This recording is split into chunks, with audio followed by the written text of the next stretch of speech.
The secrets of building client loyalty in healthcare. I'm going to start with a couple stories. When I first built my first company, which is a brick and mortar practice, and as I was building it, how I actually built it was community. That is number one. That's the short, quick answer, community. Community was the thing that I knew was the missing piece. So I came from California to Virginia. No one knew me, even though I was a practicing therapist. I thought I was a really good practicing therapist, but still no one knew me. No one knew who I was. So I had to quickly make a name for myself. Otherwise, I was going to be stuck working at an insurance-based practice that I didn't want to be working at. So I thought, okay, how am I going to quickly make an impact?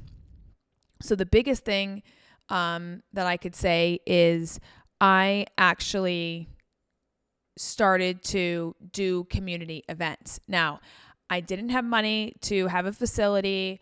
I didn't have a facility. And so the quickest thing that I could do was go to a library and rent the room out there in the library for free. Now, the library had tables and chairs, this room. And so I just pushed them all to a side.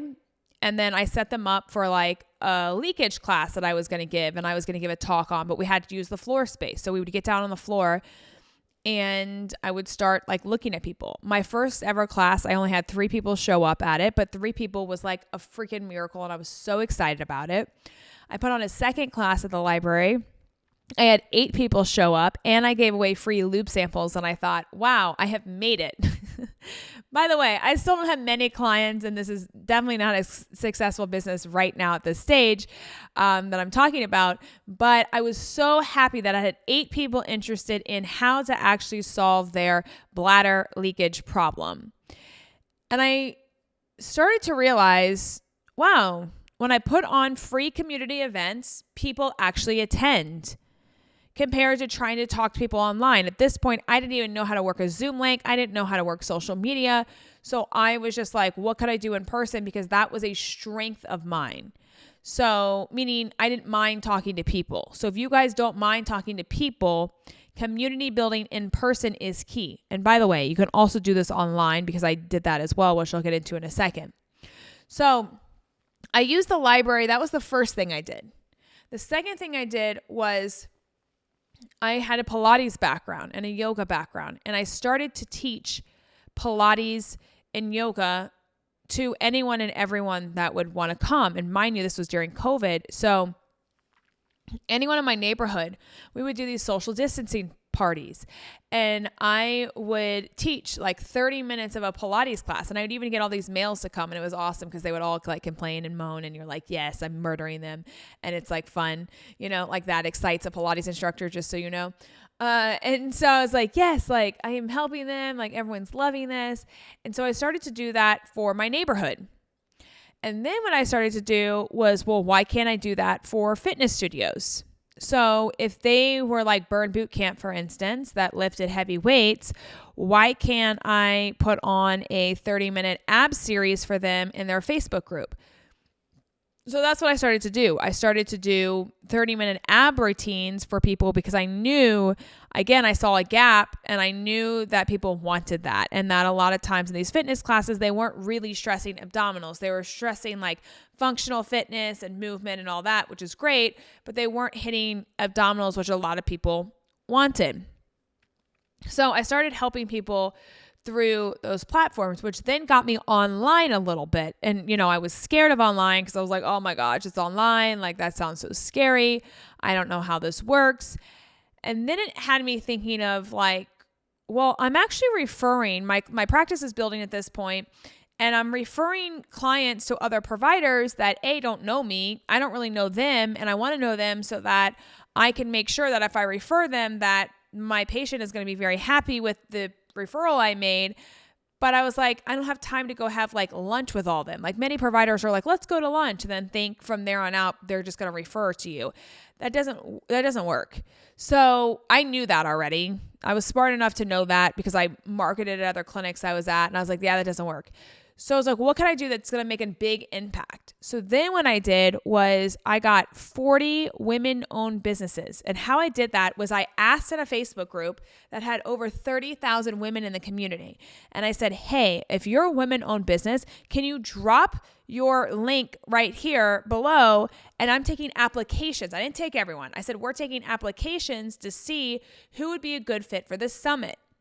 And so I went through the applications. I decided on 40 different people that truly had like active businesses, and they were from all over. They were a divorce attorney, a dentist, a plastic surgeon, a endometriosis surgeon, a physical therapist, a naturopath doctor, a massage therapist, a yoga instructor. So they're all from all different realms, a tattoo artist, an eyebrow person.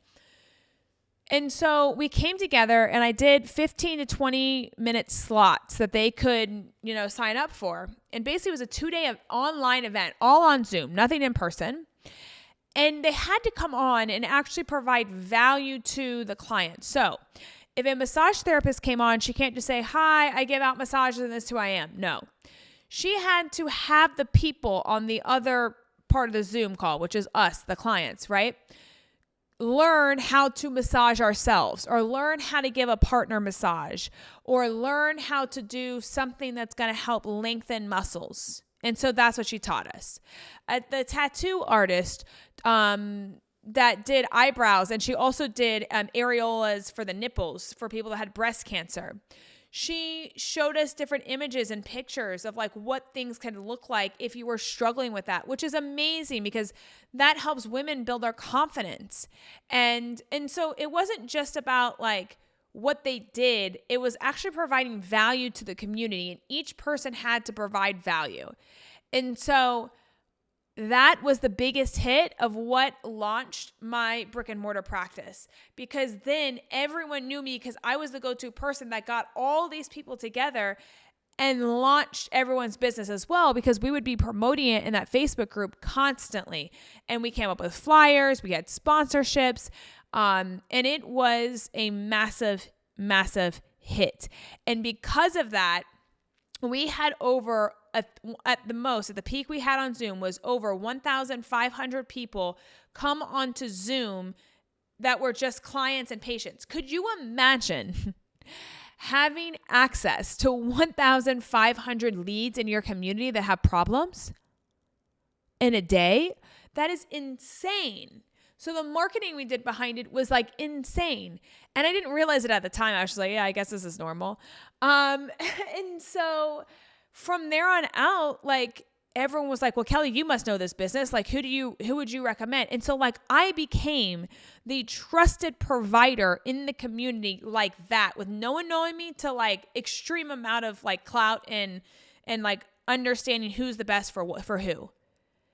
Because I cultivated the community. So when you guys are thinking about what's the biggest hack to building a loyal client, it's building the community first. Everything is built on the community because no one can take that away. I cannot create you a community. School community cannot create you a community. I mean, yes, it does have a community in it, but you have to put in the work. And so I just knew I wanted to get people together because no one was communicating and talking, and I ultimately wanted the best for my patients. And so I was like, okay, great. Here's the gap. No one's doing it. Let me do it.